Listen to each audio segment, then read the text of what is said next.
traduint el que diu. Go ahead, kid.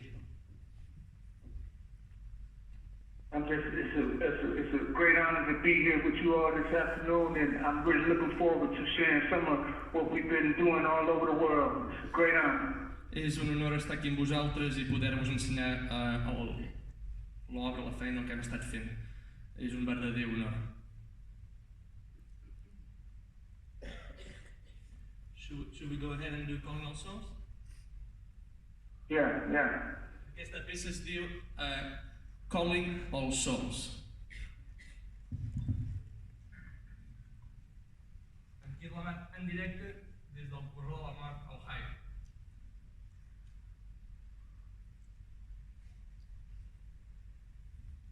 Let's do it. When people typically think of an artist,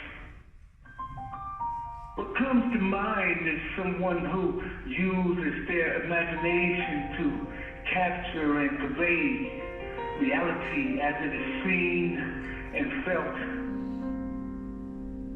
In the main, what we do or leave undone in the course of our everyday lives is viewed as insignificant unless or until we are thrown into the crucible of adverse circumstances and forced to demand from self the strength and focus necessary to overcome seemingly insurmountable odds.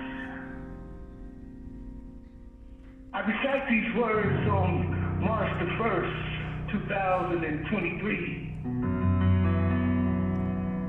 Less than 9 months away from my proposed execution, which is scheduled to take place on November the 16th. In other words, I'm standing on the brink of my existence, staring directly into that terrifying darkness that awaits us all. It's a difficult dilemma to be in, I won't lie.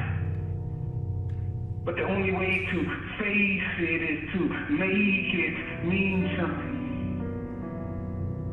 It is in this sense that I consider myself an artist.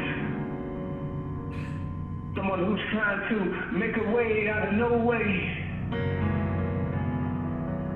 The music you are about to listen to comes out of the realm of the impossible. Something that in reality should not have been doable. Whether or not I am successful in stopping these people from killing me, you are right now listening to my last will and testament, the embodiment of everything I've endured, learned, and conquered. Because of the courage and vision of some very remarkable people who believe when there was no reason to believe.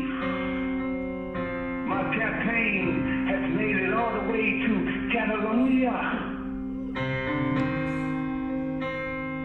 My friend and brother, I bear Marquès, who's accompanying me on the piano right now, is foremost among these fearless souls. On paper, he and I shouldn't have anything in common. After all, we speak different languages and come from two very different worlds where there exist barriers that aren't always easy to overcome.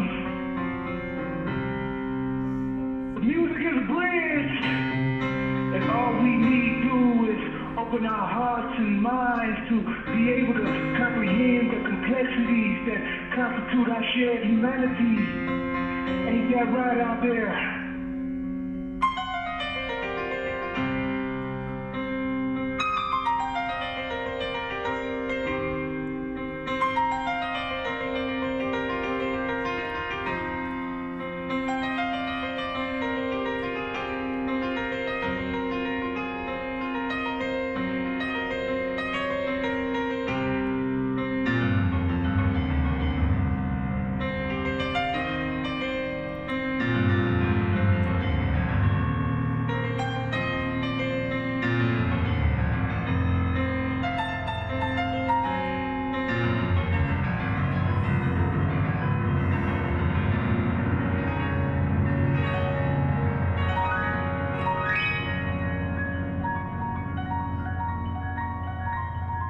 For the past 3 decades, I've lived out my existence in a cell on Ohio's death row, trapped in the carceral silence of solitary confinement. For the uninitiated, this means I've spent the bulk of my life inside a cage no larger than the average closet. How have I survived without losing my mind? Music. When I first arrived here, I was a deeply wounded and bitter person.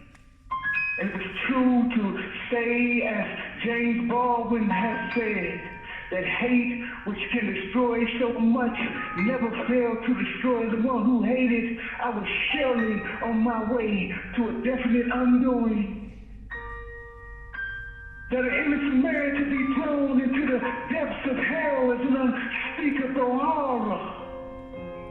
One that stretches back to the agony and pain that attended the middle passage. Indeed, what I am going through is not unprecedented. It has been done before, a long time ago and recently. It took a fellow prisoner to point this out to me. An old man named Snoop who turned me on to the healing power of the music. It is to him that I owe my sanity. He gave me the means to sublimate my pain and the tools to reconstruct my mentality, which in turn allowed me to see and understand that what I'm caught up in is in fact a continuation of a centuries-long struggle against oppression and greed. John Coltrane was my introduction to improvisational music. The music most commonly known as jazz. It serves as the entry point into the vast reservoir of resistance and accumulated wisdom that accompanied would-be slaves on their journey to the new land. Put in this proper perspective, this music is the blood-drenched document of man's inhumanity to man and the overcoming of it. John Coltrane, a love supreme should be seen in this life. It's a recapitulation of the fight to hold on to one's humanity. In the face of the unspeakable, unthinkable, one must not only speak and think clearly, but one must also strive to find the fortitude to love supremely. That's the word for it. When heard separately, the crashing of a cymbal can be likened to the sound of a wave. The snare, to that of a heartbeat.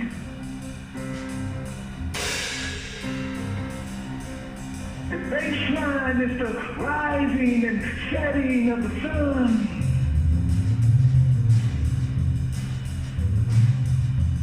The piano is how the wind blows.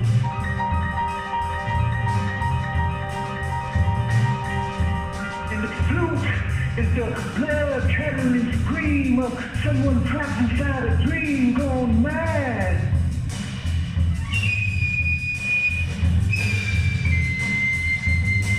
It is only when these polyrhythmic sounds abound and come together that the creative voice can be heard.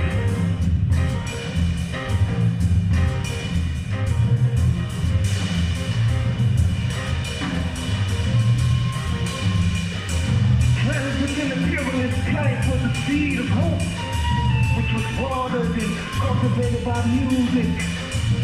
Through the lifting up of every voice came the singing, came the ringing of this glorious thing called freedom, which is love's true destiny.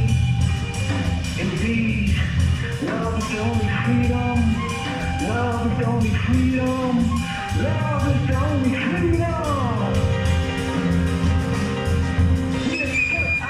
Value when we persist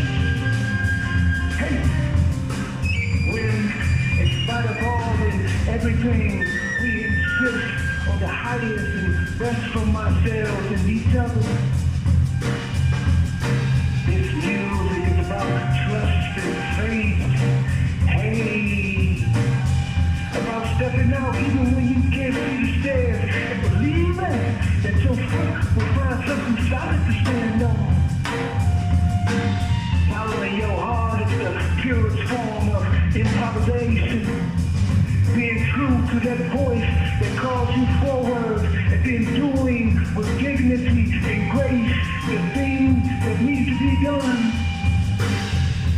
To change this system, to change the world, we must first change ourselves. That's what John Coltrane believed. It is to this that we are calling our souls. Yeah. Calling our soul. Come on. Calling our soul.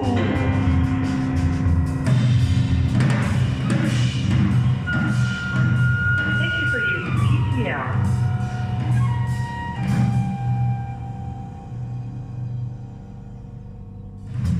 Wow.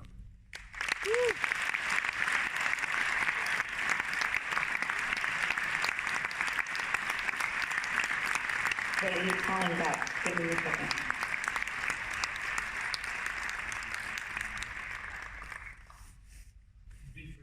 Albert? Yes. Wait, Albert, wait, he's calling.